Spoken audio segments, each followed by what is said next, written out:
দলটার বয়স মাত্র ৫ মাস, কিন্তু তাদের বিরুদ্ধেই ধেয়ে আসছে একের পর এক চাঁদাবাজির অভিযোগ। রাজনীতির মাঠে হামাগুড়ি দিয়ে চলা দলটি চাঁদাবাজির মাঠে আলোর বেগে ছুটছে। একাধিক ঘটনা তেমন কিছুই বলছে। কি সেসব ঘটনা, বিস্তারিত জেনে নিন। এনসিপির কেন্দ্রীয় নেতা ইমামুর রশিদ সম্প্রতি এক নারীর কাছ থেকে তার টাকা নেওয়ার একটি ভিডিও সামাজিক যোগাযোগ মাধ্যমে ভাইরাল হয়। ভাইরাল ভিডিওটিতে দেখা যায় ইমামুর রশিদ ইমন একজন নারীর কাছ থেকে ৭ লাখ টাকা গ্রহণ করছে। তখন ওই নারীকে বলতে শোনা যায়, এখানে ৭ লাখ টাকা, ১০ লাখ থাকার কথা ছিল ভাইয়া, একটু ক্রাইসিস, বুঝেন না। এ সময় ৭ লাখ দেওয়ার বিষয়ে এনসিপি নেতা বলেন, ভাইকে বলছেন? জবাবে নারী বলেন, হ্যাঁ বলেছি। তবে অভিযুক্ত ইমামুর রশিদ পরে দাবি করেন ওই নারী এনসিপিতে টাকা অনুদান দিয়েছেন, তার কাছ থেকে কোনো চাঁদাবাজি করা হয়নি। ধারণা করা হয় এনসিপির প্রথম সারির নেতারাও চাঁদাবাজির সঙ্গে যুক্ত। এই ধারণা বেশ শক্ত হয় যখন জনপ্রিয় সাংবাদিক খালেদ মহিউদ্দিন তার শোতে এনসিপি নেতা হান্নান মাসুদকে চাঁদাবাজির ব্যাপারে প্রশ্ন করেন। খালেদ মহিউদ্দিন এনসিপির যত নেতাকেই চাঁদাবাজির ব্যাপারে প্রশ্ন করেছেন, তাদের কেউই সুস্পষ্টভাবে কিছু বলতে পারেনি।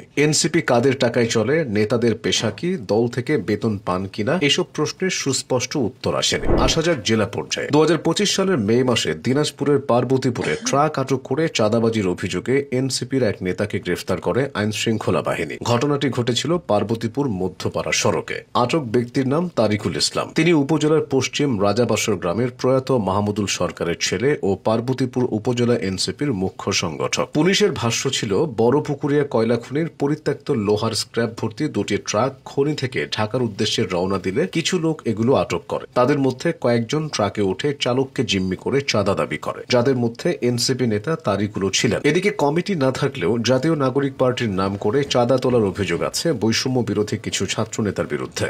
শুধু ব্যক্তি আর যানবাহন নয়, তারা ইফতার মাহফিলের নামেও চাঁদা তুলেছে।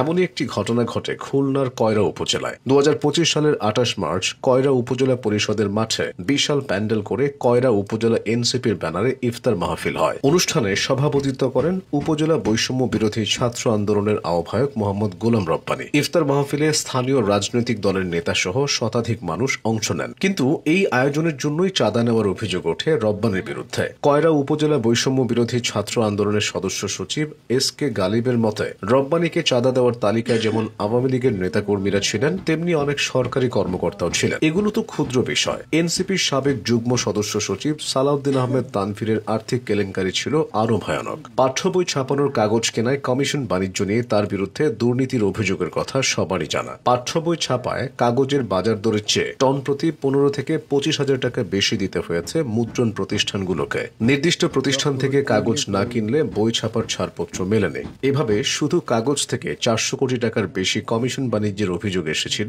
এনসিটিভির কয়েকজন কর্মকর্তা সহ এই গাজী সালাউদ্দিন আহমেদ তানভীরের বিরুদ্ধে। এছাড়া তানভীরের বিরুদ্ধে জেলা প্রশাসক তথা ডিসি নিয়োগে অবৈধভাবে হস্তক্ষেপের অভিযোগ আছে। পরে প্রবল সমালোচনার মুখে তানভীরকে দল থেকে অব্যাহতি দেওয়া হয়। এদিকে রাজধানীর হাজারীবাগে এনসিপি সদস্যের বিরুদ্ধে বিয়ের প্রলোভনে অভিযোগ উঠেছে। এ ঘটনায় ভুক্তভোগী নারীর পক্ষে হাজারীবাগ থানায় মামলা করতে গেলে থানা মামলা নিচ্ছে না বলেও অভিযোগ আছে। এর আগে এনসিপির প্রথম সারির নেতা সরোয়ার তুষারের বিরুদ্ধেও নারী ঘটিত কেলেঙ্কারি ছড়িয়েছিল।